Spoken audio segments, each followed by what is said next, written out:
Hello दोस्तों, मेरा नाम मुनीश कुमार है और मेरे यूट्यूब चैनल मुनीश कुमार के फाइनेंशियल इनसाइट्स में आपका एक बार फिर से स्वागत है। जैसा कि आप जानते हैं कि मैं डेली एक फाइनेंशियल इनसाइट लेके आता हूँ, आप लोगों के साथ शेयर करता हूँ। तो आज की फाइनेंशियल इनसाइट में हम लोग डिस्कस करेंगे। इस समय लोगों को सबसे ज़्यादा डाउट है कि किस में इन्वेस्ट करें और किस में ना करें, क्योंकि गोल्ड ने बहुत लंबा एक अपना हाई दिखाया है और गोल्ड काफ़ी समय से चलता हुआ चला आ रहा है और अपने जो रिकॉर्ड पर रिकॉर्ड बना रहा है। सिल्वर भी इस समय काफ़ी चल चुका है। तो और इक्विटी इक्विटी में भी लोगों को लग रहा है कि अब इन्वेस्ट करें या ना करें या रुक के करें। तो लोगों के मन में एक बहुत डाउट आ रहा है कि किस में इन्वेस्ट इस समय करना सही होगा। तो इस पर आज हम लोग डिस्कस करेंगे कि किस में इन्वेस्ट किया जाए। तो मोस्टली लोग क्या करते हैं, जो सबसे बड़ी गलती है, लोग क्या करते हैं कि जो एसेट क्लास चल जाता है, जैसे कि गोल्ड है, गोल्ड की इस समय रैली चल रही है, गोल्ड लगातार अपने पीक पर पीक बनाता जा रहा है, तो लोगों के मन में आ रहा है कि ये जो है गोल्ड आगे भी अच्छा रिटर्न दे सकता है, सिल्वर आगे आगे भी अच्छा रिटर्न देगा, तो इसमें इन्वेस्ट करते जाएं। लेकिन लेकिन होता क्या है, इसका अगर हम उल्टा देखें कि जो एसेट क्लास नहीं चला है, जैसे कि इक्विटी अभी 12 13 14 महीने से नहीं चला है, तो वो एसेट क्लास को हमें प्रेफ़र करना चाहिए। जैसे कि गोल्ड है, गोल्ड की हम बात करें तो 2012 में गोल्ड ने 31,050 के लगभग गोल्ड चल रहा था और इसको जो है 2012 से 2018 तक लगभग यही रेंज में गोल्ड चलता रहा था। 2018 में जाके इस पीक को उसने क्रॉस किया था। यानी कि 6 से साढ़े 6 साल लग गए थे गोल्ड को अपना जो पीक था उसको क्रॉस करने में।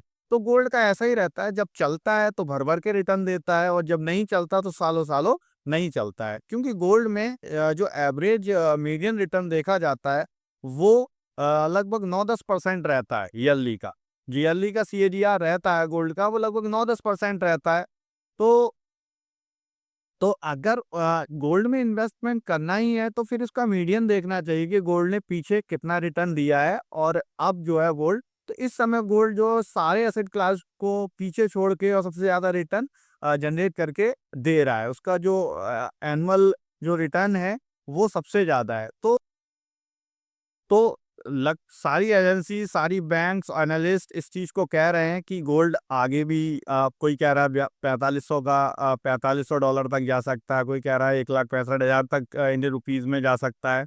तो सबकी सुने, लेकिन इस समय जो है वो इक्विटी सबसे ज़्यादा अट्रैक्टिव फेस में है। अगर किसी को बड़ा पैसा डिप्लॉय करना है तो वो इक्विटी में करे। क्यों? क्योंकि आने वाले समय में इक्विटी ही एक ऐसा एसेट है जो सबको बीट करके वो सबसे आगे जाएगा। इसका कारण है, क्यों? क्योंकि गोल्ड जो है, गोल्ड अपना एक मीडियन जो एक रेंज है 10-11% गोल्ड देता है एनुअली रिटर्न, जो कि अब बहुत ज़्यादा हाई हो गया है मीडियन रिटर्न, तो वो अपना एवरेज करने के लिए या तो साइड में रहेगा या थोड़ा-सा नीचे जाएगा। और इक्विटी जो है, इक्विटी 13-14 महीने से चला नहीं है, तो इक्विटी में अब आगे रिटर्न आएगा। इक्विटी का 2 चीज़ें होती हैं, नंबर 1 उसका कॉर्पोरेट अर्निंग और नंबर 2 जीडीपी ग्रोथ। तो अ, उसका जो इक्विटी है, जो स्टॉक मार्केट है, उसका पीछे कॉर्पोरेट अर्निंग भी नहीं आई थी, जो कॉर्पोरेट अर्निंग अब बढ़ेगी क्योंकि कई सारे रिफॉर्म्स हुए हैं, जीएसटी कट्स हुए हैं, इंटरेस्ट रेट कट हुए हैं और बहुत सारी लिक्विडिटी जो है वो इंजेक्ट की गई है इकोनॉमी में। तो आगे जो है आने वाला समय इक्विटी के लिए अच्छा होगा और अभी जो यूएस और इंडिया का ट्रेड डील चल रहा है, अगर ये हो जाता है तो सोने पे सुहागा होगा क्योंकि एक्सपोर्ट्स में भी हम लोगों को मदद मिलेगी, इकोनॉमी अच्छा करेगी, जीडीपी ग्रोथ अच्छी होगी और जब नॉमिनल नॉमिनल जीडीपी ग्रोथ अच्छी होगी तो इक्विटी सबसे ही बेस्ट परफॉर्मेंस आगे देगा। तो ये जो है, ये सारी चीज़ें मुझे डिस्कस करनी थी।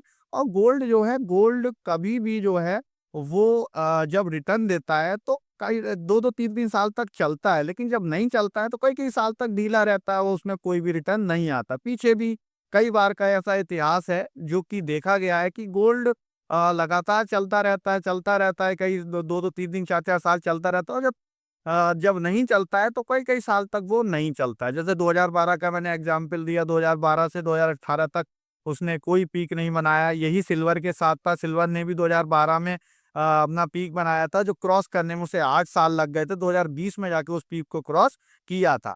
तो इस समय अगर किसी के भी मन में चल रहा है कि किसमें इन्वेस्ट करें, तो वो केवल और केवल इक्विटी में करें। हाँ, अपना कुछ एलोकेशन गोल्ड में रखें।